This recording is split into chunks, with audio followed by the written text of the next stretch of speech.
to explain, hey, it's Taylor, we're going to start doing video blogs? Go for it, sure. Okay. Hey, Mike Taylor here, Sports Talk San Antonio. Andy Everett of the Morning Drive. You can hear him weekdays, 7 to 9 a.m. with Peter Burns. We're going to start doing a lot more video blog type stuff on the website. So we'll be updating these at least twice a week, if not more. Did one the other day from Valley Ranch, and Jerry World worked out great. So, speaking of that, Tony Dorsett will be on our show this week. Has become the latest cowboy to rip Romo and basically say how in God's green earth can we all act like this guy is the second coming when he's nowhere near. Didn't Bill Parcells say something about that a couple of years ago when he was in the tail end of his tenure as the head coach of the Dallas Cowboys?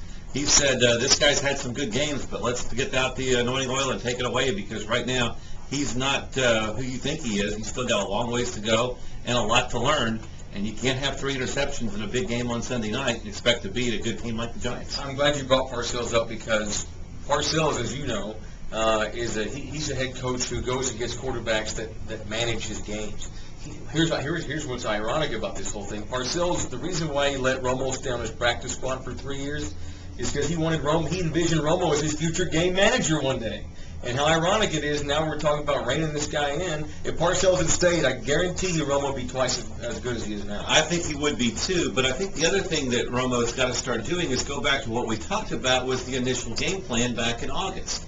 Run the football. You've got a 3-headed monster with 3 running backs that are very good. Run the ball, manage the game, don't make mistakes. But they hit the home run ball 3 times against Tampa Bay, and now all of a sudden they think they're a passing team again. They're not. Run the football, take care of the football, don't turn it over, don't make mistakes. And if you don't turn the ball over 3 times or 4 like they did the other night against the Giants, they probably win that by 2 or 3 touchdowns. Jason Garrett needs to come to grips with the fact that he must discipline Romo. He must rein him in. Until Romo shows that he gets it and understands his limitations, it's on Garrett to make sure he understands them by reining him in and disciplining that fool. You mentioned Peter Burns earlier. He had the suggestion that maybe, if he continues to struggle, that Romo get benched the same way that McNabb got benched last year in Philadelphia. Now, that may be something that a coach can do, and that may be something that Andy Reid could get away with. Yeah. But can Wade Phillips get away with that without permission from Jerry? The worst thing you can have is a quarterback controversy in Dallas. You do that for 1 week and play John Kitna, and you watch the whole thing implode. That's a horrific idea, as usual, by Peter. And what happens if John Kitna does well? If John Kitna leads the team, that's right.